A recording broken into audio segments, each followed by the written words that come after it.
복 많이 받으십시오. 복 많이 누리십시오. 복 받은 사람이다. 복 있는 집이다. 복을 받았다. 살면서 참으로 많이 듣고 많이 사용하는 말이 복이라는 말입니다. 누구나 받으면 좋고 받아야 할 만한 것 같은 것이 복입니다. 그런데 막상 복이 뭐냐고 물으면 선뜻 대답하기 어렵고 정의하기가 어려운 말이 복이라는 단어입니다. 사람마다 복의 개념이 다 다르다는 것을 알 수 있습니다. 건강이 복이고 부귀영화가 복이고 명예나 권세가 복이고, 어떤 사람은 잘 먹는 것이 복이라고 하고, 어떤 사람은 무자식이 상팔자다 하면서 그것이 복이라기도 하고. 그래서 우리 복이 다 다르지만, 그래서 교회에서 그러나 복 이야기가 많은데요, 이제 복 이야기를 하면 또 어떤 사람들은 이 기복, 복만 구하는 그런 사상, 구복 사상, 그러냐 하면서 또 비난하는 사람도 있습니다. 그런데 성경을 보면 예수님께서도 복이라는 단어를 말씀을 많이 사용하셨는데, 특별히 공생애를 시작하시면서 산 위에 올라가셔서 보배로운 보물과 같은 귀한 말씀들을 주셨습니다. 산상보훈. 그래서 마태복음 5장 3절부터 나오는 말씀을 보면, 심령이 가난한 자는 복이 있나니 천국이 그들의 것이며, 애통하는 자는 복이 있나니 그들이 위로를 받을 것이며, 온유한 자는 복이 있나니 그들이 땅을 차지할 것이며, 의에 줄이고 목마른 자는 복이 있나니 그들이 배부를 것이며, 마음이 청결한 자는 복이 있나니 그들이 하나님을 볼 것이며, 화평케 하는 자는 복이 있나니 하나님의 아들이라 일컬음을 받을 것이요, 또 의를 위하여 핍박을 받고 고난을 받는 사람들은 복이 있다. 천국이 그들의 것이다. 주님이 복에 대해서 말씀하십니다. 그뿐입니까? 사랑하는 제자 베드로에게 바요나 시몬아, 요나의 아들 요한의 아들 시몬아, 너가 복이 있도다. 그리고 도마에게도 너가 본고로 믿느냐? 보지 못하고 믿는 자들이 복이 있도다. 그리고 성경 요한계시록 14장 13절에도 사도 요한이 들은 음성은 지금 이후로 주 안에서 죽은 자들은 복이 있도다. 죽은 것도 주 안에서 죽은 자들은 복이 있다. 그래서 이 복에 대해서 성경에 주님도 말씀을 하시는데요, 분명한 것은 성경 전체를 종합해 보면은 오늘 본문 바로 다음에 나오는 시편 128편에 기록된 대로 하나님을 경외하고 그분께서 원하신 길로 가는 것, 그것이 복이요, 그 길을 따라서 가는 삶이 복 받는 그릇이 준비된 사람이고, 그 믿음 안에서 복이라고 하는 열매를 얻게 된다 하는 것을 알 수가 있습니다. 그래서 여러분, 이제 참된 복 할 때에 거기 복의 그릇이 준비되어 있고 거기에 복의 열매가 준비되어 있는데요, 오늘 본문의 기록자인 솔로몬을 보십시오. 그가 처음에 구했던 것은 하나님의 백성을 잘 다스릴 수 있는 지혜였습니다. 그래서 하나님의 뜻을 따라서 자기 사명을 감당하는 그것을 구했을 때에 그 중심에 하나님을 경외하는 마음이 있었지 않습니까? 그러니까 하나님께서는 솔로몬이 구하지 않은 부와 명예와 장수까지도 선물로 주셨습니다. 그러나 솔로몬이 우상을 끌어들이고 우상 숭배를 하면서 하나님에 대한 경외심이 무너졌을 때에 그가 받았던 부와 명예와 모든 권력은 더 이상 복이 아니었습니다. 그가 전도서에서 그것을 고백하지 않습니까? 헛되고 헛되고 헛되니 모든 것이 헛되도다. 실로 그의 부귀영화는 그의 아들인 르호보암, 그때의 왕국이 분열되고요, 이집트의 왕인 시삭이 침략해 와서 황폐화되고 말았습니다. 반면에 요셉이나 사도 바울을 보십시오. 요셉은 애굽으로 노예로 팔려가서 고생하고 감옥에서 갇혔지만은 한 가지 끝까지 놓치지 않고 붙잡은 것은 하나님에 대한 믿음과 그 믿음의 길을 붙잡고 저버리지를 않았습니다. 사도 바울은 그가 많은 것을 가졌음에도 불구하고 복음을 전파하기 위해서 모든 것을 포기했고 고난의 길을 걸었습니다. 이 사람들 보고 우리 중에 누가 망한 사람, 복받지 못한 사람이라고 할 수 있습니까?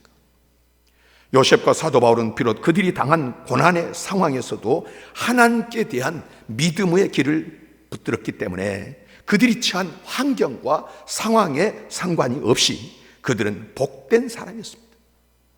그리고 마침내 하나님께서 요셉을 애굽의 총리로 세워주셨고, 사도 바울은 지금까지도 모든 성도들이, 저와 여러분들을 비롯한 모든 오고 오는 성도들이 존경을 하는 대사도가 되었습니다. 오늘 하나님께서 우리에게 주신 시편 127편은 이런 진리를 경험한 솔로몬을 통해서 복이 어디서 오며 어떻게 그 복을 누릴 수 있는지를 다시 한번 강조하고 있는 것입니다. 솔로몬은 역사상 최고의 부와 지혜를 자랑할 만한 사람입니다. 성경 열왕기상 10장 23절에서 25절까지 기록인데요, 공동 번역을 보면 솔로몬 왕은 땅 위에 어느 왕도 따를 수 없을 만큼 부유하고 지혜로웠다. 온 세상 임금들은 솔로몬 왕을 찾아와 하나님께서 솔로몬 마음에 내리신 지혜로운 말을 들으려고 하였다. 그들은 은그릇과 금그릇, 옷, 갑옷, 향료, 말, 노새 등을 예물로 가져왔는데 찾는 자가 매년 그치지 않았다. 그 솔로몬이 오늘 시편 127편에 고백을 합니다. 여호와께서 집을 세우지 아니하시면 세우는 자의 수고가 헛되며 여호와께서 성을 지키지 아니하시면 지키는 자의 수고가 파수꾼에 깨어 있음이 헛되도다. 너희가 일찍이 일어나고 늦게 누우며 수고의 떡을 먹음이 헛되도다. 솔로몬의 고백은 그냥 하는 고백이 아닙니다. 자기 인생의 진솔한 고백이었습니다. 대단한 줄 알았죠. 자기의 지혜만으로 세상에 어떤 사람이도 지지 않을 줄 알았습니다. 모든 문제가 다 해결될 줄 알았습니다. 그런데요, 돌이켜보니까, 나이가 들어서 깨닫고 보니까, 자기가 왕된 것을 가만히 생각해보니 자기가 잘나서 왕이 된 줄 알았는데 하나님의 은혜였습니다. 옛날 일을 돌이켜보니까 하나님께서 끝까지 자기를 지켜주시고 보호해 주시고 인도해 주셨기 때문에, 만약 그렇지 않았다면 왕 자리는 다른 자리로 갔을 것입니다. 그의 이복 형 아도니아가 반란을 일으켰는데 그 당시에 군대 사령관도 그리고 대제사장도 반란군에 동조했습니다. 군사령관, 대제사장이 그쪽에 붙었다는 것은 소망이 없다는 거 아닙니까? 왕의 자리는 거의 넘어갈 뻔했는데 하나님께서 지켜주셨습니다. 그렇지 않았다면 그는 왕이 못 됐을 것이다. 이것을 생각합니다. 하나님의 은혜라는 것을 알았습니다. 하나님께서 지켜주시지 아니하면, 하나님께서 세워주시지 아니하면 모든 것이 헛되다. 솔로몬은 잠을 제대로 이루지 못할 정도로 머리 아픈 일들이 많았습니다. 그렇게 뛰어난 지혜로 해결이 안 되는 문제들이 많았던 것입니다. 솔로몬은 불면증으로 참 힘들었습니다. 자식 없는 그 자식의 문제는 더 힘들었습니다. 그 위대한 솔로몬도 자식 문제는 도무지 어찌할 도리가 없었습니다. 르호보암 때문에 이스라엘 나라는 둘로 쪼개졌지 않습니까?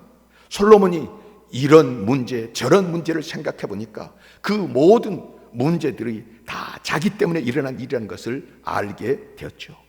자기가 자기의 힘과 자기의 지혜를 믿고 하나님을 떠났기 때문이라는 것을 깨달은 것입니다.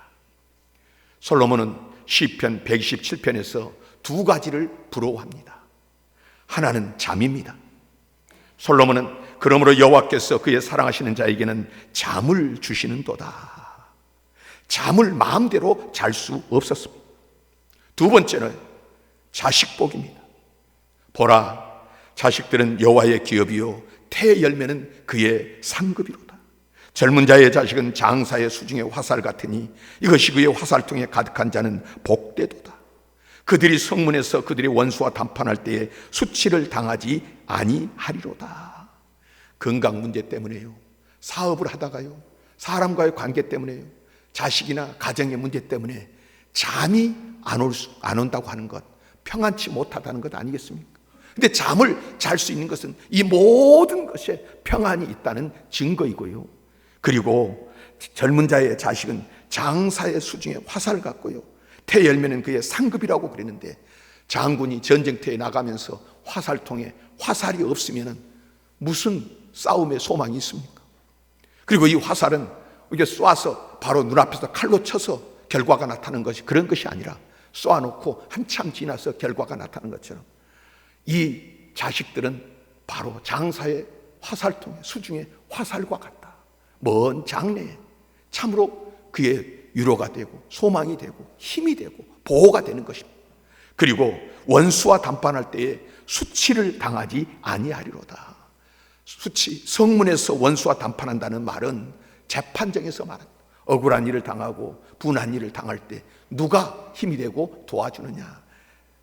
자식이 그렇다. 이것이 복이라고 부러워하는 것인데요, 사실 솔로몬이 부러워했던 이 두 가지는 인생에 있어서 모든 것이라 할 수 있습니다. 평안이 없으면 잠이 오지 않지 않아요? 인간의 무식은 그 사람을 너무도 잘 압니다. 겉으로는 아무리 대단한 것 같고 호기를 부리면서 웃고 다녀도요, 오늘 이런 문제가 있으면 집에 가서 잠이 오겠습니까? 아무 문제가 없는 것 같아도 평안하지 못한 사람은 잠이 오지를 않습니다. 또 자식은 궁극적인 인생의 복입니다. 모든 것이 다 잘 되어도, 모든 것이 대단해도 자식이 잘못되면 인생은 아무것도 아닙니다. 자식 문제가 제대로 해결되지 않으면 평소의 잠뿐만 아니라 영원한 잠, 그 눈도 제대로 감지를 못했어요. 듣지 않습니까? 누가 마지막 순간에 눈을 못 감았다. 너 때문에 눈을 못 감는다. 그래서 솔로몬은 잠복, 자식의 복을 누가 주는 것이며 누가 받을 수 있는지를 받은 계시대로 증거하는 것입니다. 여호와께서 그 사랑하시는 자에게는 잠을 주시는 도다.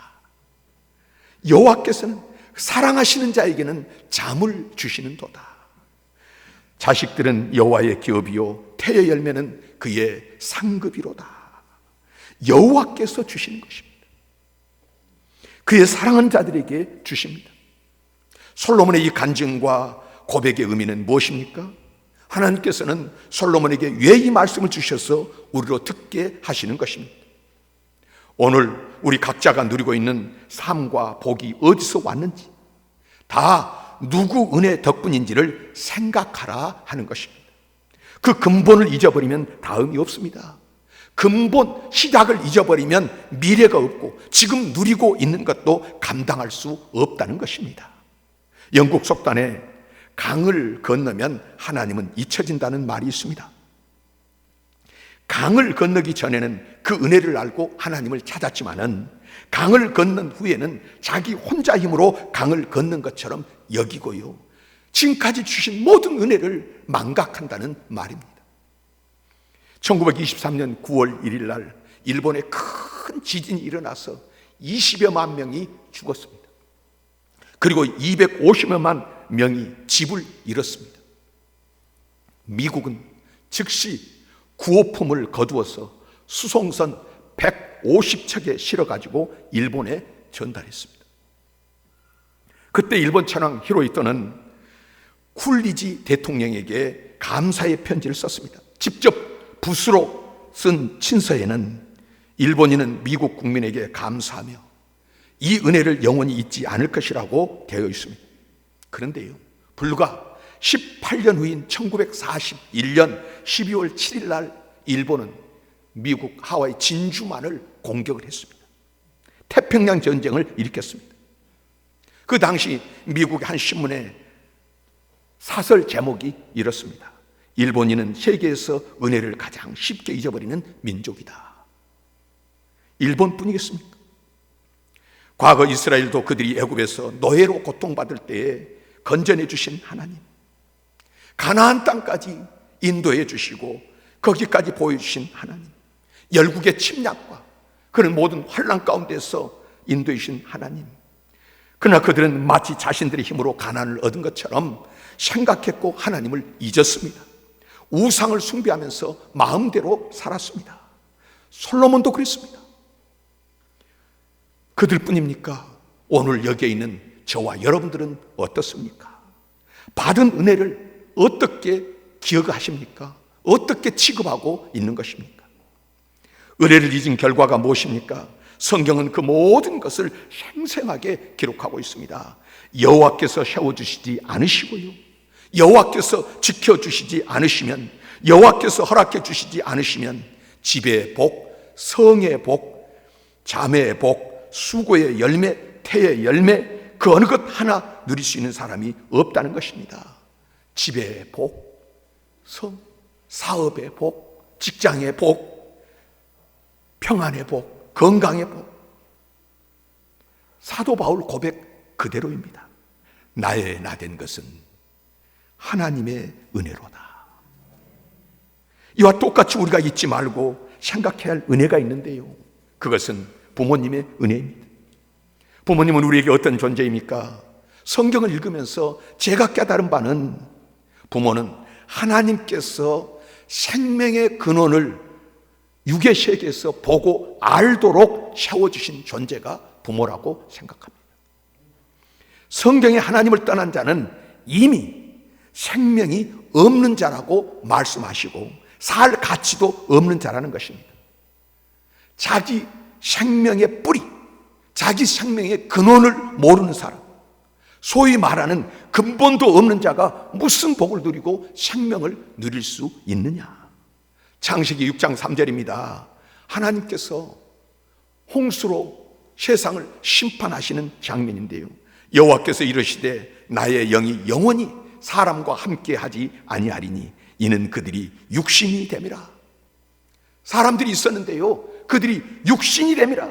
어떤 사람들은 하나님 잔인하시다고, 그 많은 사람들을 어떻게 홍수로 다 죽일 수 있느냐, 그 귀한 생명들을.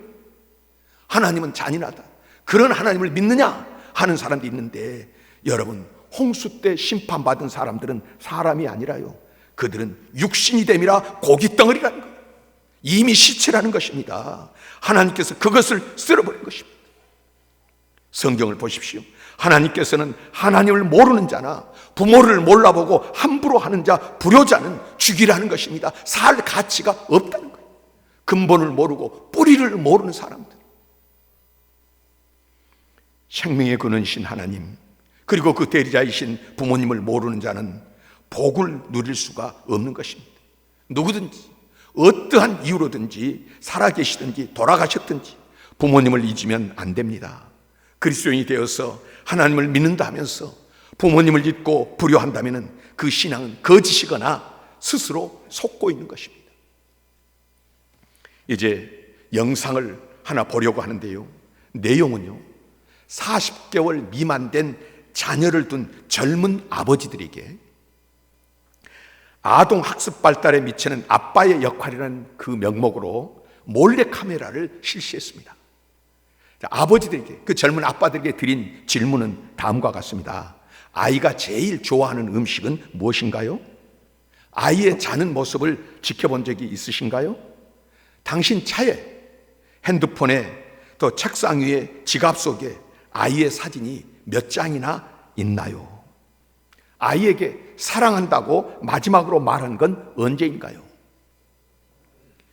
같은 질문을요, 대상만 바꿔가지고 다시 질문 설문지를 드렸습니다. 아버지에게, 아이가 아니고요, 아버지에게 사랑한다고 마지막 말한 것은 언제인가요? 아버지가 제일 좋아하는 음식은 무엇인가요? 최근에 아버지를 안아본 적이 있었나요? 아버지의 자는 모습을 지켜본 적이 있으십니까? 당신 차에, 핸드폰에, 책상 위에, 지갑 속에 아버지의 사진이 몇 장이나 있나요? 그러면서 또 다른 영상이 켜집니다. 설문에 임한 젊은 아버지들의 그 아버지 인터뷰한 영상입니다. 우리 다 같이 영상을 한번 잠깐 보시겠습니다.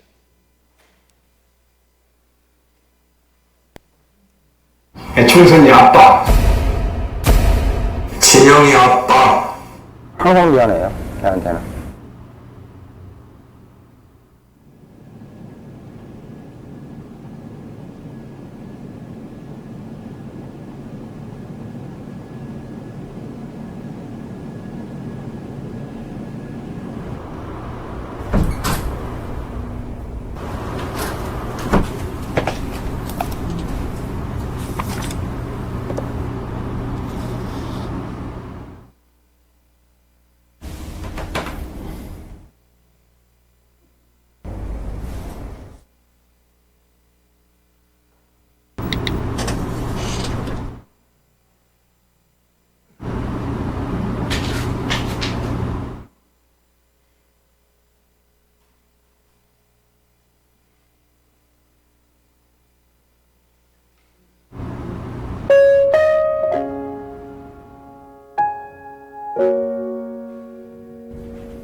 신용봉. 난 신왕철 아빠 신현기.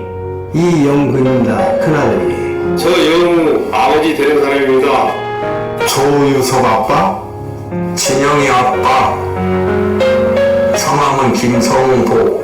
생각나지요. 그 아들, 딸만 낳다가 아들 가졌는데 이번에도 딸이 못 갈까 했는데 네 엄마, 아빠, 동생한테 신경 써주고 고맙고. 부모로서 이렇게 무언가를 충분하게 해줘야 되는데 그런 것도 못 해주고 그래서 참 마음이 아픕니다.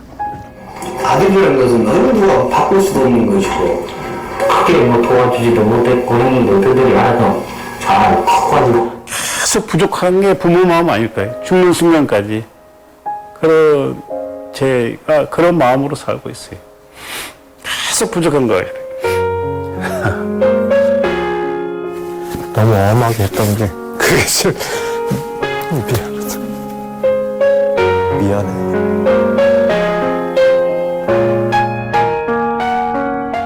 항상 내가 부족하고 항상 미안해요. 걔한테는.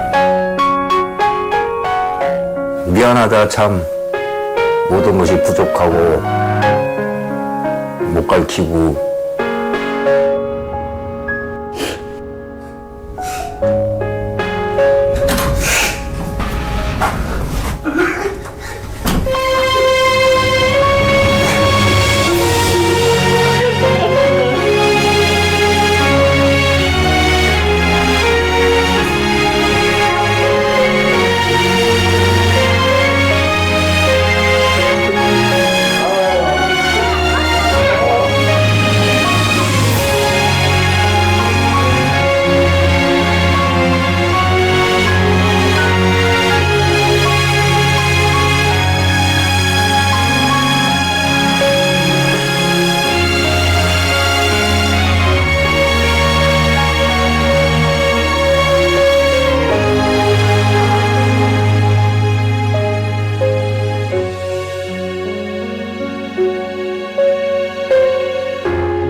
영상 목소리가, 아버지들의 목소리가 잘 안 들렸습니다만은 생각나죠.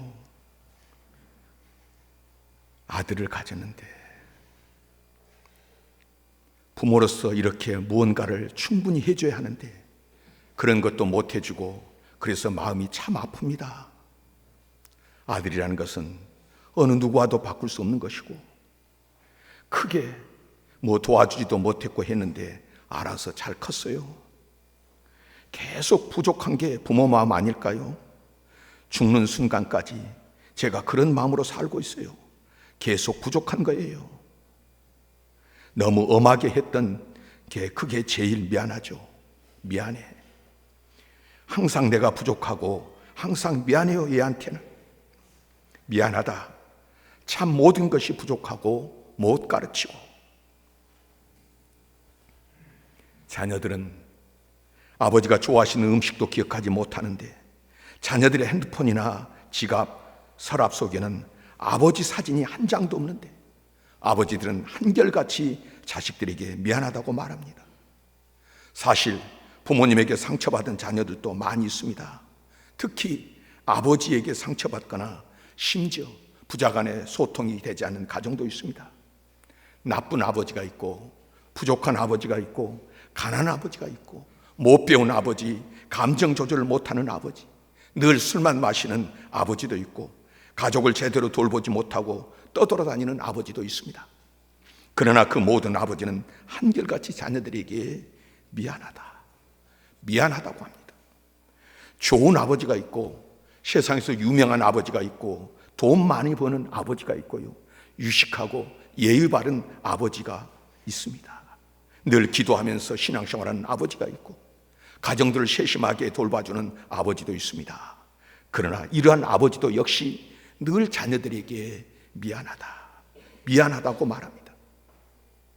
일제강점기를 보낸 아버지들, 한국전쟁의 시기를 보낸 아버지들, 전쟁 이후에 절대 빈곤, 그 가난의 시절 보릿고개를 견뎌내야 됐던 아버지들, 모래바람이 흩날리는 중동의 사막에서 몇 년을 보내면서 가족들이 보내는 편지를 기다리며 살았던 아버지들, 자식들을 유학 보내놓고 학비 보내느라 자식은 정작 자신은 도시락 혼자 먹어가며 지금도 열심히 일하는 기러기 아버지도 있고, 아이들 먹을 것을 걱정하면서 새벽 인력시장에 나가서 추운 겨울 불을 쬐면서 기다리다가 일거리가 없어서 걱정하며 거리를 헤매는 또 다른 아버지들, 그 아버지들은 여전히 지금도 자식들만 생각하면서 미안하다고 말합니다. 왜 아버지들은 늘 미안할까요? 왜 부모님들은 자녀에게 아낌없이 주면서도, 다 줘놓고도 또 베풀려고 하는 것일까요? 그러면서도 왜 미안하다, 또 미안하다고 말하는 것일까요? 바로 사랑 때문입니다. 미안하다, 이 말의 또 다른 의미는 사랑인 까닭입니다. 그렇다면 사랑의 마음은 어떻게 생긴 것일까요? 정말 신비로운 일입니다. 다른 사람에게는 이론 한 장도 아까웠던 사람들이 부모가 되면 자식을 위해서 아낌없이 지출을 합니다. 이 신비로운 삶의 불일치는 도대체 어디서 온 것입니까? 이 또한 사랑입니다. 다시 말해도 그것은 사랑입니다. 그러므로 성경은 증언합니다. 하나님은 사랑이시다. 사랑하는 자들아, 우리가 서로 사랑하자. 사랑은 하나님께 속한 것이니 사랑하는 자마다 하나님께로부터 나서 하나님을 알고 사랑하지 아니하는 자는 하나님을 알지 못하나니 하나님은 사랑이심이라. 그렇습니다. 이 하나님의 사랑, 하나님의 속성이 부모님을 통해서 우리에게 계시됩니다. 부모가 없는 사람이 없듯이 부모가 없이 태어난 사람이 없습니다. 내가 기억하든 기억하지 못하든 그 사랑을 받지 않은 사람은 없습니다. 오늘은 어버이 주일입니다. 부모님 얼굴을 한번 떠올려 보십시오. 그분들의 주름살과 그 주름살 사이사이에 숨어 있는 고난의 세월을 읽어보시기를 바랍니다. 미국 텍사스주에 살고 있던 한 남자가 아내와 4 자녀를 버리고 캘리포니아로 가서 30년 동안 자기만을 위해서 멋대로 살았습니다. 그는 결국 돈 한 푼 없이 죽었는데 시신을 고향에 묻어달라는 유언을 남겼습니다. 고향에 있던 자녀들은 그 소식을 듣고 분개했습니다. 아버지로서 우리에게 해준 게 뭔데? 어머니와 우리가 얼마나 고생을 했는데 왜 우리가 그 시신을 거둬야 하나? 그러나 그 형제 중에 한 사람은 아무 말 없이 형제들의 부평을 듣더니 자기 트랙터와 농기구들을 저당 잡혔습니다. 그리고 그 돈으로 비용을 마련해서 아버지 장례를 치렀습니다. 장례가 끝난 후에 그 자녀는 형제들에게 말했습니다. 성경에는 내 부모를 공경하라고 쓰여 있을 뿐이지 결코 자격 있는 부모만 공경하라고 되어 있지 않다. 여러분, 그분들은 우리를 낳아주셨다는 것 한 가지 이유만으로도 우리의 부모입니다. 그것만으로도 그분들은 공경받아야 할 사명이 우리에게 있습니다. 우리에게 생명을 주신 하나님께서 우리가 어버이에 대한 태도가 어떠하기를 원하시는 것입니까? 성경을 통해서 말씀하십니다. 내 부모를 공경하라. 오늘 여러분 삶을 돌이켜 보시고 너무 행복합니까? 너무 지금 모든 것이 만족하십니까? 이 모든 것이 어디서 시작돼서 내가 누리고 있는지 이 은혜를 기억하십시오. 그리고 너무 힘이 듭니까? 어렵습니까? 참 팍팍하고 실패하고 거듭됩니까? 돌아보시길 바랍니다. 내 부모를 공경하라. 그리하면 내가 땅에서 잘되고 장수하리라 했는데 내가 혹시 여기서 잘못 벗어난 것은 아닌지 다시 부모님 사랑, 부모님께로 돌아간 그 은혜를 기억하면 하나님께서는 반드시 약속의 말씀을 이루시는 것입니다. 모든 것은 하나님께로부터 오는 것인데 하나님께서는 약속의 말씀을 붙잡고 나아가는 자를 주님께서는 세워주시고 지켜주시고 하나님께서는 열어주시는 것입니다. 오늘 이 은혜가 여러분과 저에게 있기를 원하시고 말씀 주신 줄 믿습니다.